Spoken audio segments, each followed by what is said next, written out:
yang terkasih dalam nama Tuhan kita Yesus Kristus, gereja adalah umat Allah, umat yang dipilih dan dipanggil oleh Allah dari antara bangsa-bangsa sebagai miliknya yang khusus.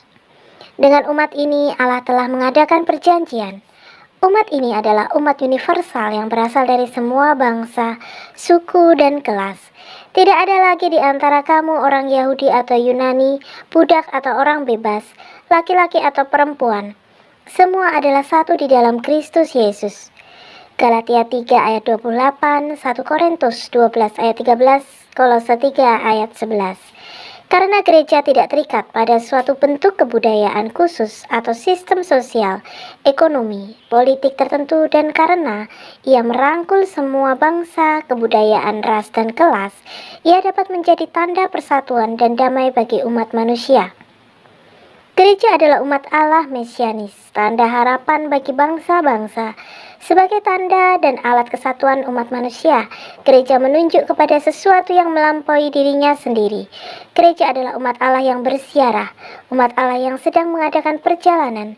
Sebagai umat Allah, gereja bukanlah suatu entitas yang kaku dan statis, melainkan sesuatu yang dinamis, tanda harapan yang aktif. Apa yang terjadi?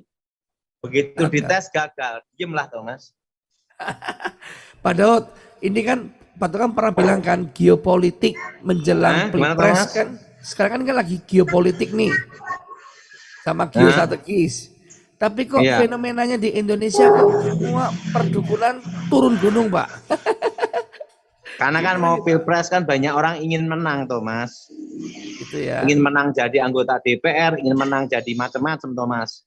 Ya. Nah, dukun pada praktek kan, Thomas. Ya. Yang laku bukan hanya dukun, termasuk pendeta laku juga, Thomas. Karena banyak orang stres, pemuka agama, dokter psikiater nanti juga laku juga setelah pilpres. Itu ya Pak Daud. Nanti kalau pas stres, makan ayam goreng aja di tempat saya, Thomas. Ya.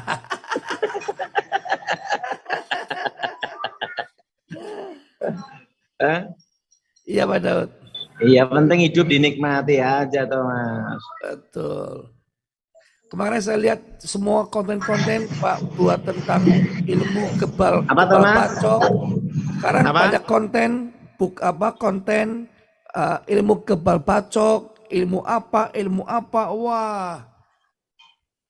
Thomas, ya. Suatu ilmu kekuatan mistik selama saya belum bertobat dulu, itu bukan untuk dipertontonkan untuk adigang, adigung, adiguno namanya, Mas. Biasanya itu akan muncul pada waktu perang terbuka, Thomas. Perang suku, perang agama, atau terjadi namanya itu membela tanah air, itu, Thomas. Jadi justru banyak yang keluar palsu daripada yang asli, Thomas. Gitu ya, Pak. Nah, jadi lebih baik ndak usahlah neko-neko, hidup tenang aja. Kalau ada kan yang demo apa tuh macam-macam, tenang aja, lebih baik berakot aja durian. Betul enggak, Thomas? Betul, Pak Daud. Daripada berakot lain yang berakot durian baik. Betul? Betul, Pak Daud. Betul, Pak Daud. Betul, Pak Daud. Berakot apa, Thomas? Durian, Pak Daud. Apalagi durian montong. Iya, daripada pusing. Betul? Betul, Pak Daud. Nah, semua penting ya waktulah yang akan apa, Thomas? Waktu yang akan membuktikan, Pak Daud. Jadi macan atau jadi kucing, Thomas. Ya. Saya aja ya, kalau ketemu Jenderal Muldoko, Kepala Staf Presiden ya, Thomas ya. Kalau ngomong-ngomong, saya selalu, ya Bapak bantu doa saya juga. Itu, Thomas. Iya. Saya doain Bapak, Bapak bantu doa saya juga. Itu namanya saling apa, Thomas? Menghargai. Saling menghargai, Pak Daud. Mazmur 126 ayat 4. Pulihkanlah keadaan kami ya Tuhan, seperti memulihkan batang air kering di tanah Negeb. Kita harus percaya bahwa di dalam Tuhan ada berkat, pertolongan, kesembuhan, dan juga pemulihan di segala aspek kehidupan kita. Tuhan Yesus sendiri berkata, "Aku datang supaya mereka mempunyai hidup dan mempunyainya dalam segala kelimpahan." Ini ada dalam Yohanes 10 ayat 10b. Namun untuk mengalami berkat dan pemulihan Tuhan ada syaratnya, sebagaimana yang disampaikan Tuhan kepada bangsa Israel dalam 2 Tawarik 7 ayat 14. Dan umatku yang atasku namaku disebut, merendahkan diri, berdoa dan mencari wajahku, lalu berbalik dari jalan-jalannya yang jahat, maka aku akan mendengar dari surga dan mengampuni dosa mereka, serta memulihkan negeri mereka. Inilah yang Tuhan kehendaki untuk kita perbuat, supaya kita beroleh pemulihan. Yang pertama, kita harus merendahkan diri di hadapan Tuhan dan mengakui dosa-dosa kita. Alkitab menyatakan dengan jelas di dalam Matius 23 ayat 12, barang siapa meninggikan diri, ia akan direndahkan, dan barang siapa merendahkan diri, ia akan ditinggikan. Merendahkan diri memiliki arti yang berbeda dengan rendah diri atau minder. Merendahkan diri merupakan lawan kata dari meninggikan diri. Merendahkan diri berarti membiarkan diri kita berada di tempat yang lebih rendah dari orang lain, di mana kita bersikap apa adanya, terbuka dengan kelemahan kita. Merendahkan diri di hadapan Tuhan berarti menyadari akan kekurangan, keterbatasan, dan ketergantungan kita sepenuhnya kepada Tuhan. Kita sadar bahwa di luar Tuhan kita tidak bisa berbuat apa-apa. Ini juga berarti kita menyadari akan keberadaan kita sebagai orang berdosa dan memohon pengampunannya. Dan dalam 1 Yohanes ayat 9. Dan dalam 1 Yohanes 1 ayat 9, jika kita mengaku dosa kita, maka Ia adalah setia dan adil, sehingga Ia akan mengampuni segala dosa kita dan menyucikan kita dari segala kejahatan. Merendahkan diri di hadapan Tuhan disebut pula sebagai orang yang rendah hati. Dalam Amsal 3 ayat 34, orang yang rendah hati dikasihinya.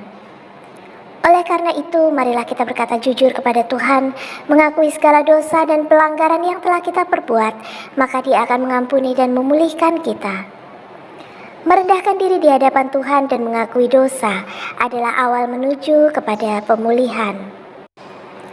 Dalam Yoel 2 ayat 25, aku akan memulihkan kepadamu tahun-tahun yang hasilnya dimakan habis oleh belalang pindahan, belalang pelompat, belalang pelahap, dan belalang pengerip, tentaraku yang besar, yang kukirim ke antara kamu. Alkitab menyatakan bahwa jiwa yang hancur, hati yang patah dan remuk tidak pernah dipandang hina oleh Tuhan. Ini ada dalam Mazmur 51 ayat 19. Sebaliknya Tuhan sangat membenci orang yang suka meninggikan diri, angkuh dan sombong seperti yang diperbuat oleh orang Farisi saat berdoa. Kesombongan adalah salah satu penyebab Tuhan memalingkan mukanya terhadap seseorang. Padahal yang meninggikan diri juga sulit mengakui segala kelemahan dan dosa-dosanya. Jika demikian, sampai kapanpun kita tidak akan pernah menemukan pemulihan. Dalam Yesaya 2 ayat 11, manusia yang sombong akan direndahkan, dan orang yang angkuh akan ditundukkan. Dalam Yakobus 4 ayat 6, Allah menentang orang yang congkak, tetapi mengasihani orang yang rendah hati. Yang kedua, kita harus memiliki hubungan yang karib dengan Tuhan.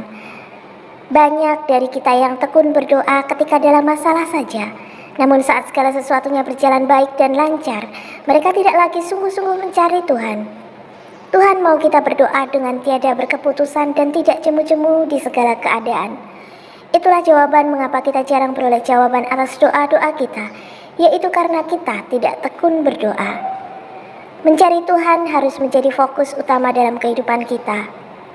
Dalam Mazmur 9 ayat 11, sebab tidak kau tinggalkan orang yang mencari Engkau ya Tuhan. Oleh karena itu, dalam Mazmur 105 ayat 4, carilah Tuhan dan kekuatannya, carilah wajahnya selalu. Jangan hanya menginginkan berkat-Nya saja, sementara kita tidak mau mencari wajah-Nya. Dalam Lukas 18 ayat 7, Tidakkah Allah akan membenarkan orang-orang pilihannya yang siang malam berseru kepadanya? Dan adakah ia mengulur-ulur waktu sebelum menolong mereka?